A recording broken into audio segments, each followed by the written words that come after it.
अस्सलाम वालेकुम बच्चों। तो ये हमारी ऑनलाइन क्लास होगी।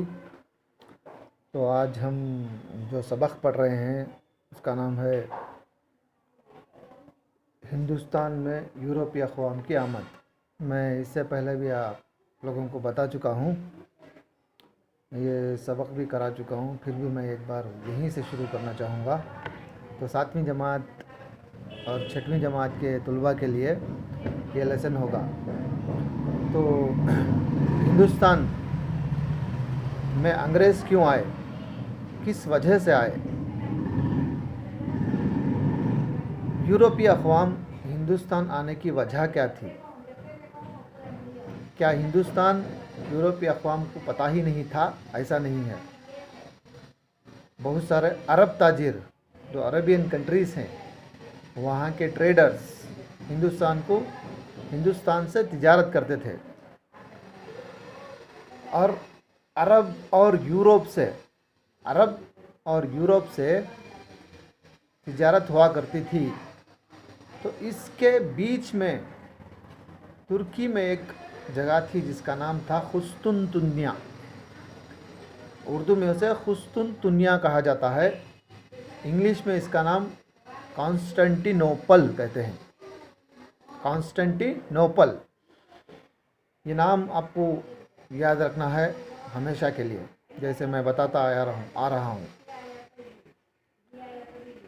तो इस कॉन्स्टेंटिनोपल को ओटोमन तुर्क्स ने कब्ज़ा कर लिया, बीच में आने की जगह बंद हो गई।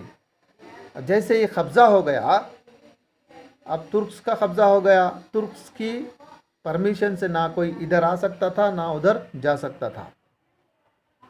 अगर इधर से आना है तुर्क को परमिशन देना है, हिंदुस्तान से अगर वहाँ से माल जाना है तो तुर्क के ही रास्ते से जाना पड़ता था, और यूरोप से आना है तो भी कॉन्स्टेंटिनोपल के से ही गुजर कर जाना पड़ता था। तो ऐसे में ये तुर्क्स बहुत सारे टैक्स डाल दिया करते थे। अगर यहाँ से जाना है, इस कॉन्स्टेंटिनोपल शहर से जाना है, तो आपका माल लेकर जाना है तो आप लोगों को बहुत सारा टैक्स हमें देना पड़ेगा। वो टैक्स दे कर इतना दिया जाता था कि इन लोगों को नफ़ा ही नहीं मिलता था, अक्सर नुकसान हो जाता था। तो यूरोपियन ने सोचकर ये तरकीब निकाली, ये आइडिया निकाला कि ये रास्ता छोड़कर हम समंदरी रास्ते से हिंदुस्तान जाएंगे। तो 1453 में कॉन्स्टेंटिनोपल को कब्ज़ा कर लिया उन्होंने, और 1498 में हिंदुस्तान को वास्को डी गामा ने हिंदुस्तान के सी रूट को, हिंदुस्तान तो पहले से ही था, सी रूट को डिस्कवर करने वाला को था वास्को डी गामा था, जो पोर्चुगल से था। तो बहुत सारे लोग आए, बहुत सारे कोशिशें की, लेकिन सफलता किसी को नहीं मिली, कामयाबी किसी को नहीं मिली। तो सबसे बहादुर जो था मल्लाह, उन्होंने अपने 3 जहाज़ों के साथ सारा माल लेकर हिंदुस्तान के रास्ता तलाश करने के लिए निकल पड़ा। कौन? Vasco da gamma.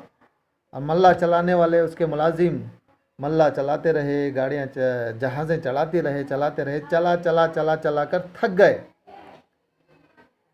ये थकावट जब इसने महसूस की, इसके काम वाले जो जहाज़ चलाने वाले हैं थक चुके हैं और वापस जाने का ख्याल कर बना चुके हैं, तो इन्होंने उनके अंदर जोश भरने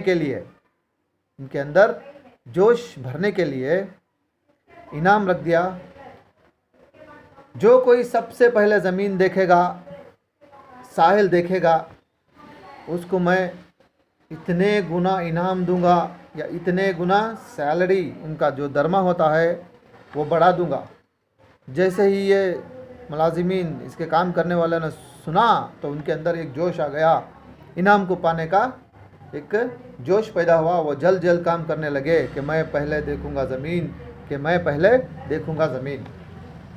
तो प्यारे बच्चों, ऐसा हुआ कि चंद दिन में ही हिंदुस्तान नज़र आ गया। तो खुशी की लहर तो सारे जहाज़ों में थी। तो 1498 1498 याद रख लिए, डेट याद रखना, को वास्को डी गामा ने हिंदुस्तान के बहरी रास्ते को तलाश किया। Vasco da Gama discover the sea route of India in 1498। ये डेट याद रखना। इसमें 3 क्वेश्चन बन सकती। पहला, कब डिस्कवर हुआ, कब डिस्कवर किया, वो डेट 1498। कौन डिस्कवर किया, Vasco da gamma. Vasco da gamma कौन से मुल्क वाला, तो पोर्चुगल वाला, पोर्चुगीज़ या पोर्चुगल दोनों। पोर्चुगीज़ एक यूरोपियन कंट्री। मैं आगे आपको वो नक्शा भी बताऊंगा। अगली वीडियो में मैं आपको नक्शे के मुताल्लिक़ सारी तफसील से आपको बताऊंगा कि पोर्चुगल कहाँ है, फ्रांस कहाँ है। वो एक मैं वीडियो बना दूंगा ऑनलाइन क्लास वालों के लिए। तो बच्चों, तो ये सफ़र रहा कि कैसे हिंदुस्तान को वास्को डी गामा ने, हिंदुस्तान के बहरी रास्ते को वास्को डी गामा ने तलाश किया। तो वो कालीकट केरला में मौजूद है ये गांव, ये जगह। वहाँ पर लंगर अंदाज हुआ, वहाँ पे उतरा। वहाँ पर एक राजा था उस वक्त का, जामोरिन। उसकी इजाज़त लेकर इसने तिजारत की, और तिजारत करने के बाद इससे नफ़ा 61 गुना हो गया। 61 गुना का मतलब जानते हैं आप लोग? 1 रुपये अगर इसने खर्च किए हैं, डाले हैं बिज़नेस में, तो 60 पर 1, 61 रुपये से नफ़ा मिला। तो ये कितना बड़ा नफ़ा लेकर वापस यूरोप गया होगा।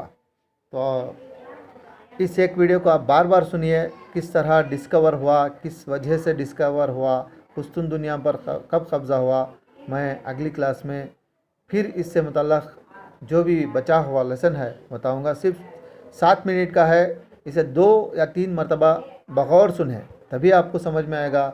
2 से 3 मरतबा नहीं सुनेंगे तो आपको क्वेश्चंस क्रिएट होते रहेंगे।